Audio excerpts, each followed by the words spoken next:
তারপর বলো তোমাদের ঈদ কেমন কাটলো? আশা করি ভালো কেটেছে। আর ডাব্লিউডাব্লিউ এখন ক্ল্যাশ অফ ক্ল্যান্সের সাথে একটা অ্যাসোসিয়েশন করেছে, যেখানে ক্ল্যাশ অফ ক্ল্যান্সের বিভিন্ন ক্যারেক্টার যেমন বারবেরিয়ান কিং হয়েছে কোডি রোডস, আর্চার কুইন পেয়েছে রিয়া রিপ্লি, এরকম আরও বিভিন্ন ক্যারেক্টার যেমন মিনিয়ন কিং পেয়েছে আমাদের রে মিস্ট্রিও, এই ধরনের বিভিন্ন ক্যারেক্টার নিয়ে এখন খেলা যাচ্ছে আর কি। তো তোমাদের মধ্যে কারা কারা ক্ল্যাশ অফ ক্ল্যান্স খেলো বলতে পারো। যাই হোক, এটা আজকের মেন বিষয় না, আজকের মেন বিষয় হচ্ছে রকে নিয়ে, যেখানে জন সিনা তো আজকে কোডি রোডসকে পুরো ধুয়ে ছেড়ে দিয়েছে, কিন্তু লাস্টে নিজেও মার খেয়ে গেছে। তো কি হয়েছে সেটা নিয়েও কথা বলবো, আর বাকি রতে আজকে আর কি কি হলো সেটা নিয়েও অল্প বিস্তর কথা হবে এই ভিডিওতে।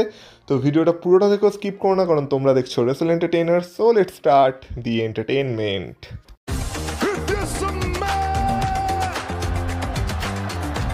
Acknowledge me. Acknowledge me. You there, sitting at home. Acknowledge me. সবার প্রথমে জন সিনা আর কোডি রোডসকে নিয়েই কথা বলা যাক। তো আজকে জন সিনা আর কোডি রোডসের মধ্যে ফাইনালি আমরা একটা প্রোমো ব্যাটেল দেখতে পাই, যেখানে সবার প্রথমে আমরা দেখি যে শুরু হয় জন সিনার সাথে, যেখানে জন সিনা মিক্স রিয়াকশন পাচ্ছিল। আর আজকেও জন সিনা কিছু একটা বলতে যাচ্ছিল, কিন্তু সেই সময় তাকে ইন্টারাপ্ট করে আমাদের champion, undisputed WWE champion, the American nightmare Cody Rhodes.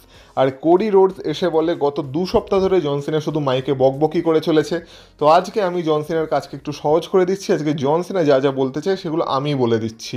তো তারপর বলে যে সবাই চাইছে জন সিনা যাতে আমাকে কুক করে দেয়। তো আমি জানি জন সিনা আমাকে কী কী বলতে পারে, আমি জন সিনাকে কিছু পয়েন্ট দিয়ে দিচ্ছি। যেমন জন সিনা বলতে পারে যে আমি একসময় স্টারডাস্ট ছিলাম, যে কিনা এখন তার সাথে রাসেলমেনিয়ার মেইন ইভেন্টে কম্পিট করবে। তো এই একটা পয়েন্ট নিয়ে আমাকে মানে তামাশার পাত্র বানাতে পারে। তাছাড়া আর একটা পয়েন্ট বলতে পারে যে আমার কাছে একটা ট্যাটু আছে, যেটা কিনা আমার হাতে করা উচিত ছিল বা বডির অন্য কোথাও করা উচিত ছিল, কিন্তু সেটা আমি করেছি আমার নেকে, যেটা একদমই অদ্ভুত লাগছে। তো এই সব কিছু কথা নিয়ে জন সিনা আমার আর কি হাসির খোরাক বানাতে পারে আমাকে। তো এই বলতে বলতে সে জন সিনাকে বলে যে বল জন সিনা তুই কী বলতে চাস আমার নামে। তখন জন সিনা সবার প্রথমেই কথা শুরু করে এইভাবে যে আমি এখানে শুধু তোকে কুক করব না, আমি এখানে তোকে বেরি করে ছেড়ে দেবো। আর ডাব্লিউডাব্লিউ ইউনিভার্স আমি একটা অভিযোগ দেয় না যে আমি নাকি আমার পুরো কেরিয়ারে শুধুমাত্র ট্যালেন্টদের ব্যারি করে এসেছি। তো আমি বলে রাখি, আমি কোনো ট্যালেন্টদের ব্যারি করিনি, কারণ আমি নিজেই হলাম ট্যালেন্ট। আর আমি যাদেরকে ব্যারি করেছি সেগুলো হলো মিডিওক্রিটি, মানে আমি মিডিওকার সুপারস্টারদেরকে আর কি বড় হতে দিইনি। এটাই জন সিনার বক্তব্য ছিল। তারপর তো সে কোডি রোডসের উপর পুরো চড়াও হয়ে যায়। সে বলে যে কোডি রোডস হচ্ছে একটা হিপোক্রিট। কোডি রোডস এতদিন জন সিনার সাথে ছিল, জন সিনার সাথে থেকে ও সমস্ত সিক্রেট জেনে গেছে, ও একটা পকেট মার, ও একটা ব্লু প্রিন্ট আমার পকেট থেকে চুরি করেছে আর সেইভাবে নিজের কিংডমকে চালাতে চেয়েছে। কিন্তু হ্যাঁ, এই কথাটা ঠিক, কোডি রোডস আমার মতো দেখতেও না, কোডি রোডস আমার মতো অ্যাক্টও করে না। কিন্তু এই কথাটাও তেমনই ঠিক যে কোডি রোডস নিজের মতন অ্যাক্ট করে না, আর কোডি রোডসকে দেখতেও নিজের মতো না। কারণ কোডি রোডস যে আসলে কি সেটা আজ অবধি আমরা কেউ সেভাবে দেখিনি। কোডি রোডস এখন শুধু তার যেসব ক্যারেক্টার ভালো লাগে, ডাব্লিউডাব্লিউর যেসব সুপারস্টারদের কোডি রোডসের ভালো লাগতো, সেই সব সুপারস্টারদের থেকে কিছু ক্যারেক্টার ধার নিয়ে নিজের একটা ক্যারেক্টার তৈরি করেছে। আর কোডি রোডস আমাকে একটা জিনিস দেখিয়ে দিয়েছে যে আজকালের যুগে দাঁড়িয়ে যারা মিডিওকার রেসলার এই কোডি রোডসের মতো, তারাও যদি একটু ঠিকঠাকভাবে ড্রেস আপ করে আসে আর একটুখানি একটা ক্যাচি থিম সং নিয়ে আসে, যেখানে কিনা সবাই তার হয়ে গান গাইতে পারে, একটু এন্ট্রেন্স ঠিকঠাক করতে পারে, তাহলে সেও কিনা একটা মেন ইভেন্ট স্ট্যাটাস পেয়ে যেতে পারে। আর আমি এতদিন ধরে একটা মেন ইভেন্ট স্ট্যাটাসের জন্য আমি হার্ড ওয়ার্ক করেছি, কিন্তু আজকাল এই কোডি রোডসের মতো মিড সুপারস্টাররা এসেও সেই স্ট্যাটাস নিয়ে চলে যাচ্ছে, আর এটাই আমার ভালো লাগছে না। তো আজকে তো পুরো কোডি রোডসকে ধুয়ে ছেড়ে দিয়েছে জন সিনা। তো তারপর জন সিনা আজকে আরেকটাও কথাও বলেছে যে জন সিনা শুধুমাত্র বিলিয়নার তৈরি করে, মানে জন সিনা যে কোম্পানিতে কাজ করে সেই কোম্পানির মালিকরা $1 বিলিয়ন কামায়, আর কোডি রোডস যেটা করে সেটা হচ্ছে সেই কোম্পানির মালিকদের বাচ্চাদের কাছ থেকেই সে টাকাগুলোকে চুরি করে কোডি রোডস। এছাড়া কোডি রোডসের আর কোনো কাজ নেই। তো এই বলে আজকে মানে কোডি রোডসকে ভালো মতো অপমান করে। তো তারপর সে বলে যে যখন রাসেলমেনিয়া এসে কোডি রোডসকে হারিয়ে দেবে আর এই চ্যাম্পিয়নশিপটা নিয়ে চলে যাবে, তখন কোডি রোডসের একটা খেলনা চ্যাম্পিয়নশিপ নিজের কাছে নিয়ে ঘুরতে পারে, নিজেকে চ্যাম্পিয়ন বলে দাবি করতে পারে, কিন্তু লাস্ট চ্যাম্পিয়ন তো সেই থাকবে, মানে অরিজিনাল চ্যাম্পিয়ন তো জন সিনাই হয়ে বেরাবে রাসেলমেনিয়া থেকে। এই বলে তারপর কোডি রোডসকে সে আর কি একটু চ্যালেঞ্জ করে দেয়। তো সবার প্রথমে দেখে মনে হয় যে কোডি রোডসকে হয়তো জন সিনা মারবে, কিন্তু কোডি রোডসকে না মেরেই জন সিনা রিং থেকে বেরিয়ে যেতে চায়। কিন্তু তখন কোডি রোডস একটা কথা বলে যে জন সিনা অনেক কথাই হয়তো বললো, কিন্তু আজ অবধি আমি যখন এই রিং ছেড়ে বেরিয়েছি, এই যে ক্রাউড, এই ক্রাউড কখনো আমাকে বলেনি যে ইউ কান্ট রেসেল। আর আমরা জানি যে জন সিনা যখনই মানে অনেক ম্যাচে কম্পিট করতো, তাই রেসলিং মুভ যেহেতু অতটা মানে পুরো পাকাপুক্ত রেসলারদের মতো না, তাই সবাই you can't wrestle, you can't wrestle বলে আর কি চ্যান্ট করতো। তো আর কি সেই পয়েন্টটাকেই কোডি রোডস তুলে ধরেছে যে কোডি রোডসকে তো আজ অব্দি কেউ এরকম you can't wrestle, you can't wrestle বলে চ্যান্ট করেনি। আর এটা শুনে জন সিনার রাগ হয়ে যায়, জন সিনা আবার রিংয়ে যায়, রিংয়ে গিয়ে কোডি রোডসকে মারতেই যাচ্ছিল, কিন্তু আজকে কোডি রোডস পুরোপুরি রেডি ছিল। উল্টে কোডি রোডসই জন সিনাকে ধরে নেয়, দিয়ে একটা ক্রস রোডস মেরে দেয়, আর তারপর জন সিনা নিচে পড়ে থাকে আর কোডি রোডস আজকে স্ট্যান্ড টল করে। তো আজকে তো কোডি রোডসের আপার হ্যান্ড ছিল মানে ফিজিক্যালি, কিন্তু মেন্টালি আজকে কোডি রোডসকে ভালো মতো জন সিনা ধুয়ে ছেড়ে দিয়েছে।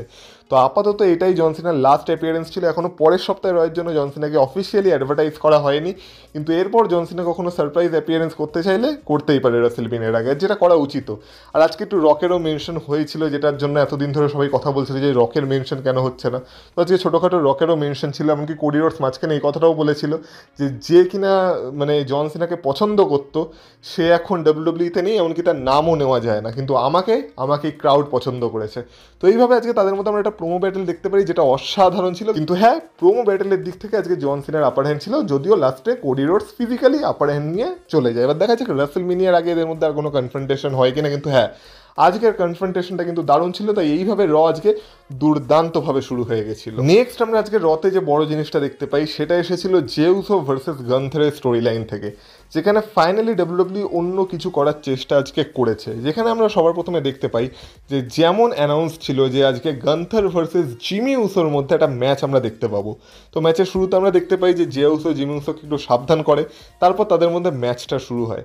এবার এই ম্যাচে আমরা কী বা আশা করতাম? এই ম্যাচে কি আমরা কখনো আশা করতে পারি যে জিমি উসো ম্যাচটা জিতে যাবে? একদমই না। কিন্তু হ্যাঁ, জিমি উসো টক করে দেওয়ার চেষ্টা করেছে, কিন্তু গান্থারের সামনে জিমি উসো মানে অনেকটাই ছোট রেসলার এখনও অবধি।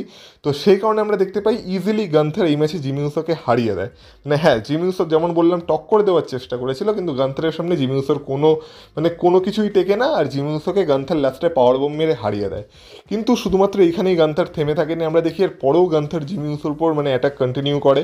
আর তারপর আমরা দেখতে পাই যে জিমি উসোকে বাঁচাতে সেখানে জে উসো চলে আসে। এবার সবার প্রথমে জে উসোকে দেখে গান্থার সেখান থেকে পালিয়ে যায়।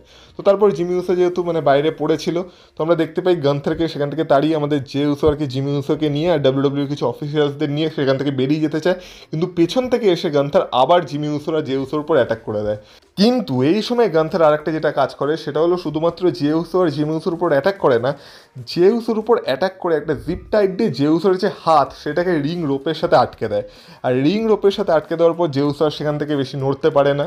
আর তারপর জে উসোকে দেখিয়ে সবার প্রথমে বেল্ট মানে জে উসোকে দিতে চায়, তারপর দেয় না, তারপর সেই মানে চ্যাম্পিয়নশিপ দিয়েই জিমি উসোর উপর অ্যাটাক করে, যার ফলে জিমি উসোর মাথা খুব বাজেভাবে ফেটে যায়। তারপর সেই রক্তাক্ত জিমি উসোকে জে উসোর সামনে মানে গান্থার বাজেভাবে মারে, আর জে উসো চেয়েও কিছু করতে পারে না। জে উসো মানে তরপাতে থাকে রিংয়ের রোপের সাথে আটকে গিয়ে। আর তারপর আমরা দেখতে পাই সেই মানে গান্থারেরও সারা গায়ে রক্ত লেগে যায়, এমনকি গান্থার আজকে জিমি উসোর রক্ত টেস্ট করে আর কি থুতু ফেলে দেয়। তো মানে আজকে গান্থার তো জে উসোর সামনে জিমি উসোকে মানে বাজেভাবে অ্যাটাক করেছে, ব্রুটালাইজড করেছে। তারপর আমরা দেখতে পাই অবশেষে সেখানে ডাব্লিউডাব্লিউ অফিসিয়ালস ডক্টর সবাই আসে, এসে কোনোভাবে তাদেরকে ছাড়ায়। আর তারপর জিমি উসো কোনোভাবে জে উসোর কাছে যায়, আর তারপর গান্থার এইভাবে আজকে একটা স্টেটমেন্ট দেয় যে জে উসো আসুক জিমি উসো আসুক গান্থারের কিছু যায় আসে না, আলটিমেটলি গান্থার এই চ্যাম্পিয়নশিপটাকে রিটেন করতে চলেছে অ্যাট রাসেলমেনিয়া। এবার দেখা যাক এই স্টেটমেন্টটা সত্যি হয় কিনা, নাকি জে উসো কোনোভাবে আমাদের সারপ্রাইজ করে, যেটা চান্সও আছে, বা সেটা নিয়ে পরে অন্য কোনো ভিডিওতে কথা হবে। কিন্তু হ্যাঁ, জে উসোর জন্য আজকে জিমি উসোর অবস্থা তো খারাপ হয়ে গেছে, আর জিমি উসো এবার হয়তো বেশ কিছুদিন ডাব্লিউডাব্লিউতে নাও আসতে পারে যদি এই স্টোরি লাইনটাকে সেল করতে হয় আর কি। তো জিমি উসোকে মনে হয় আমরা রাসেলমেনিয়া অব্দি অন্তত আর ডাব্লিউডাব্লিউতে দেখতে নাও পেতে পারি। এছাড়া আমরা Penta and Bron Breakker versus Judgment Day মানে ফিন ব্যালার আর ডমিনিক মিস্টেরিওর মধ্যে একটা ট্যাগ টিম ম্যাচ দেখতে পাই। এবার এই ম্যাচের স্টোরি লাইন এটাই ছিল যে আমাদের পেন্টা আর ব্রন ব্রেকার এরা কি কোএক্সিস্ট করতে পারবে। এবার এই ম্যাচটা মোটামুটি চলছিল, কিন্তু এই ম্যাচের ফিনিশ কিছুটা এইভাবে হয় যখন আমরা দেখতে পাই যে ডমিনিক মিস্টেরিওর ডিস্ট্রাকশনের জন্য লাস্টে যখন আমাদের ফিন ব্যালারকে আমাদের ব্রন ব্রেকার একটা স্পিয়ার দিতে যাচ্ছিল, তখন ফিন ব্যালার সেখান থেকে সরে যায়, স্পিয়ারটা গিয়ে লাগে পেন্টার উপর, মানে ব্রন ব্রেকার ভুল করে পেন্টাকেই স্পিয়ার মেরে দেয়। আর সেই সুযোগটাই কাজে লাগে, আমাদের ডমিনিক মিস্টেরিও ব্রন ব্রেকারকে রিং থেকে বের করে আর একটা কুড়ি গ্রাস মেরে আমাদের ফিন ব্যালার পেন্টাকে হারিয়ে দেয় এই ম্যাচে। আর এই ম্যাচে পেন্টাকে হারানোর পর তাদের টিম তো জিতে যায়। আর ব্যাকস্টেজে গিয়ে আমরা দেখতে পাই যে ফিন ব্যালার বলে যে আমি যেহেতু পেন্টাকে হারিয়েছি এবার আমি একটা চ্যাম্পিয়নশিপ অপরচুনিটি ডিজার্ভ করি। ওই দিক থেকে তখন আমাদের লিভ মর্গান ডমিনিকের মাথায় পড়ে যে শুধু ও কেন, তুইও তো একটা চ্যাম্পিয়নশিপ অপরচুনিটি ডিজার্ভ করিস, সেটার জন্য দাবি কর। তো এইভাবে আর কি আমাদের ডমিনিকও মনে হচ্ছে বা চ্যাম্পিয়নশিপ পিকচারে ঢুকবে, আর এইভাবে ফিন ব্যালার ডমিনিক ব্রন ব্রেকার পেন্টা এদের মধ্যেই আর কি এই মানে ইন্টারকন্টিনেন্টাল চ্যাম্পিয়নশিপের স্টোরি লাইনটা ঘুরবে যতদূর আমার মনে হচ্ছে রাসেলমেনিয়ার জন্য।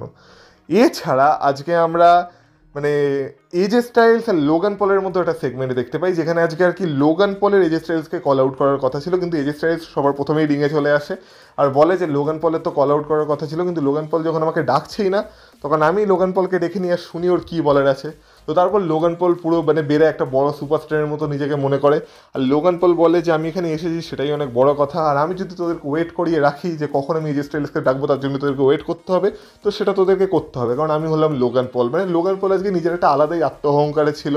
তাছাড়া লোগান পল এজে স্টাইলসকে বলে যে দেখ আমি এখন পাল্টে গেছি, আমি একটা মেয়ের বাবা হয়েছি, তো তুই আমার সাথে মেডিসিন স্কোয়ার গার্ডেনে যা যা করেছিলি আমি সেই জন্য তোকে ক্ষমা করে দিতে পারি যদি তুই আমাকে সরি বলিস, তো বা ঠিক আছে আমি তোকে ক্ষমা করে দিলাম যা, কিন্তু আশা করি তুই আর ভবিষ্যতে এরকম কিছু করবি না।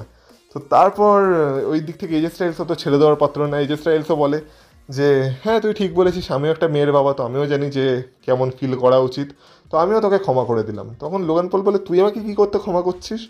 তো তারপর এইভাবে দুজনের মধ্যে আর্গুমেন্ট চলতে থাকে, আর লাস্টে এজে স্টাইলস আর লোগান পলকে একটা মানে ফাইটের জন্য চ্যালেঞ্জ করে দেয়, আর এজে স্টাইলস বলে যে দেখ আমি তো আমার রিং গিয়ারেই আছি, তো যদি তোর আমাকে কিছু বলার থাকে তুই আমাকে মুখের উপর বল সেটা, আর না হলে আমাকে দেখিয়ে দে যে তুই কী করতে পারিস।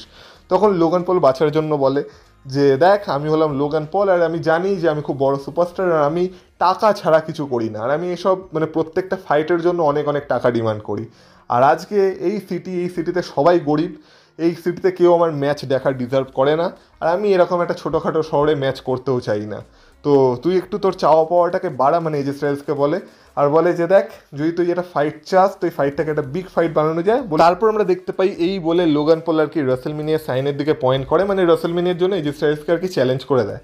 তারপর আমরা দেখতে পাই যে তারপর তাদের মধ্যে আর কি একটা হাতাপাই হয়, মানে লোগান পল এজে স্টাইলসকে মারতে যায়, কিন্তু এজে স্টাইলস আজকে রেডি ছিল, উল্টে এজে স্টাইলসই লোগান পলের উপর অ্যাটাক করে দেয়।